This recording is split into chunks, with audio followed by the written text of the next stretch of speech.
two key takeaways here. There are a ton of people in line right now, and cruise ships are a lot bigger than I had ever anticipated. And they love Alaska. LTX, or Linus Tech Expo, is an annual convention put on by Linus Media Group. It goes down in Vancouver, British Columbia, and very clearly comes from a place of love for tech, gaming, and the communities that share those passions. One thing that LTX does really well is take care of creators. Prior to tickets going on sale, creators are encouraged to reach out and, depending on the size of their channel, they can be offered complimentary entrance to the event or even have accommodations and airfare covered. This is extremely generous, and they have a very large budget to take care of creators, thanks to some excellent sponsors and a few people with deep pockets. And it makes it very clear that this is a space for creators to come, meet, collaborate, and cross-pollinate. There's even a sign at the front that basically functions as a universal waiver for anyone entering the space to let them know that there's a good chance that they're going to be filmed. Good thing I don't have a likeness, and nobody likes me. Okay, so we just walked in past the lines that we've been filming. We had no idea what we were doing. Apparently creator passes got us in without having to wait, so we're feeling pretty cool right now. As small creators ourselves, at the time we made the request, we had almost exactly 2,000 subscribers. We reached out not expecting anything, but were pleasantly surprised when we were offered complimentary access to the convention and Whale LAN. Whale LAN is the LAN party that happened during the event and included a ton of tournaments, shenanigans, and encouraged people to lean into the fun side of gaming rather than just being competitive. Personally, I made it to semifinals in the 4v4 Halo Infinite tournament, even though the last Halo game I played was Combat Evolved, or Halo number 1. I also took second place in Office Chair Shuffleboard. My brother was knocked out of the first round of everything he signed up for, but nonetheless, we both had a great time. And actually, you know what? Come to think of it, he did pretty good at that random cat game. The LAN party had a creators only section, which was a really cool idea, but it was pretty empty most of the time. Brian, who you may recognize from the Tech Hoarders episode, set up a Windows 95 laptop right beside us, but then barely had time to play any games.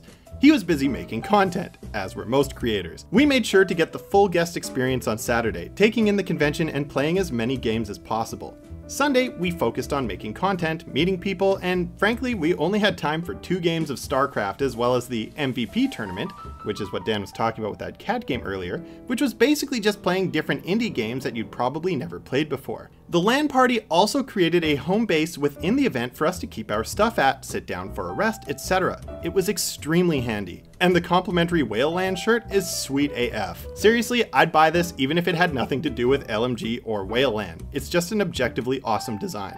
Generally, the convention itself was also incredible. They had a ton of events, like the case toss.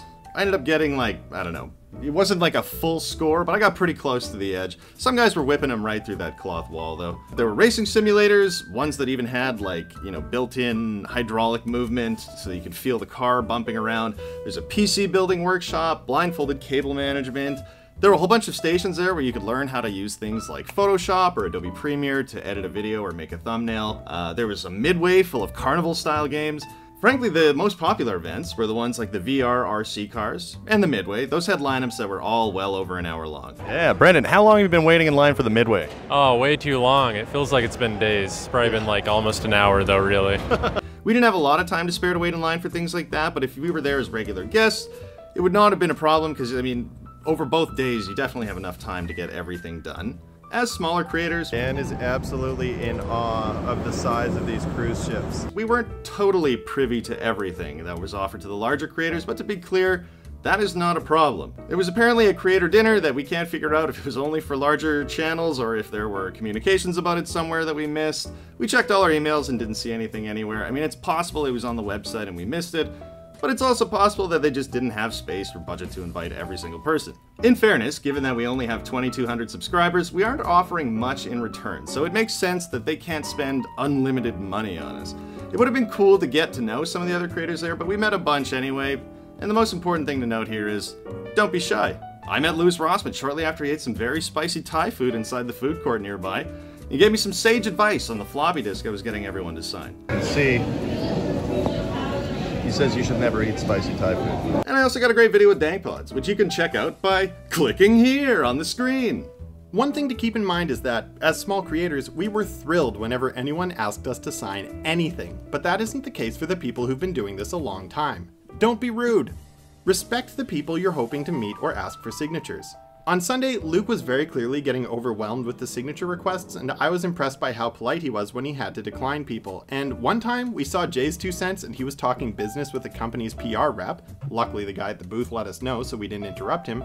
But then later on, we passed by the booth again and noticed that he was still in the same conversation, but a lineup of people hoping to talk to him and get him to sign things had formed.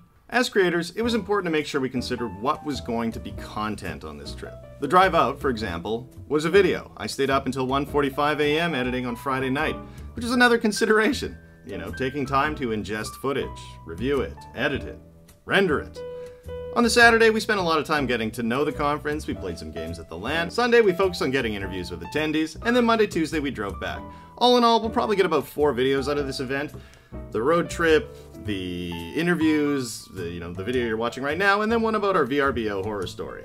And we'll be releasing that one after we get a resolution with our fight for a refund on the Crackdown that was fraudulently listed as a new clean rental, and VRBO's complete unwillingness to provide refunds for any reason. Luckily, we have a cousin who came to the rescue and let us stay at his place when we were out there. Shout out to Spenny, you saved the entire trip.